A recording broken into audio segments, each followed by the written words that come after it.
વડાપ્રધાન જસ્ટિન ટ્રુડોએ પોતાની સત્તાધારી લિબરલ પાર્ટીના નેતાના પદેથી અને વડાપ્રધાન પદ પરથી રાજીનામું આપી દીધું છે. ટ્રુડોએ એક પત્રકાર પરિષદમાં પોતાના રાજીનામાની જાહેરાત કરી હતી. તેમણે કહ્યું કે તેઓ પાર્ટીના નેતાના પદેથી રાજીનામું આપે છે અને આગામી નેતા ચૂંટાયા બાદ પીએમનું પદ છોડી દેશે.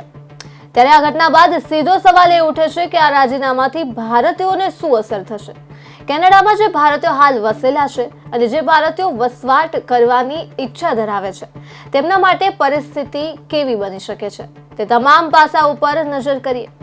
જો વાત કરીએ જસ્ટિન ટ્રુડોની, તો પહેલાથી જ ટ્રુડોએ ખાલિસ્તાની આતંકી હરદીપ સિંહ નિજ્જરની હત્યામાં ભારતીય એજન્સીનો હાથ હોવાની શંકા છે તેવું નિવેદન આપીને ભારત સાથેના સંબંધમાં તિરાડ પાડી હતી.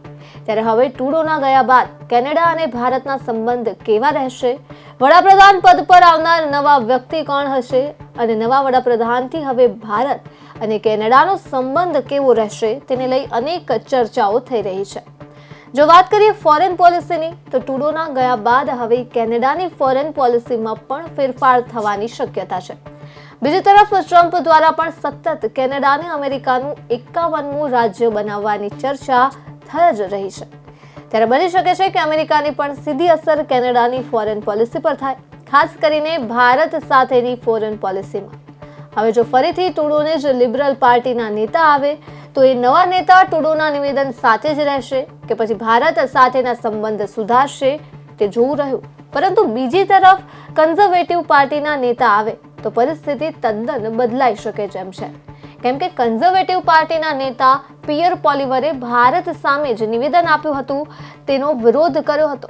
તેથી શક્યતાઓ છે કે જો કન્ઝર્વેટિવ પાર્ટી આવે તો તે ભારત સાથેના સંબંધમાં સુધારો લાવી શકે છે. જો વાત કરીએ નાણાકીય વેપારની, તો ભારત અને કેનેડાની વચ્ચે ટ્રુડોના નેતૃત્વમાં વર્ષ 2024માં 8.4 બિલિયનનો વેપાર થયો હતો. પરંતુ હવે ટ્રુડોના રાજીનામા બાદ બંને દેશો વચ્ચેના વ્યાપાર ઉપર પણ અસર થઈ શકે છે.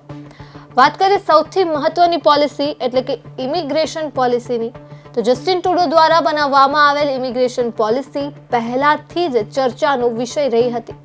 તેમની સરકારે fast track study visa programme SDS ને બંધ કર્યો હતો, જેના કારણે ખાસ તો ભારતીય વિદ્યાર્થીઓને જ વધુ અસર થઈ છે. ઉપરાંત ટ્રુડો સરકારે ઇન્ટરનેશનલ વિદ્યાર્થીઓની સંખ્યામાં ઘટાડો કરવાની પણ શરૂઆત કરી હતી. ઇન્ટરનેશનલ સ્ટુડન્ટ પરમિટમાં પણ કાપ મૂક્યો છે અને આ તમામ પગલાઓની સીધી જ અસર ભારતીય વિદ્યાર્થીઓને વધુ થઈ છે. હવે જો કન્ઝર્વેટિવ પાર્ટીના નેતા આવે અને આ તમામ પોલિસીમાં કોઈ ફેરફાર કરે છે કે કેમ તે તો જોવું જ રહ્યું.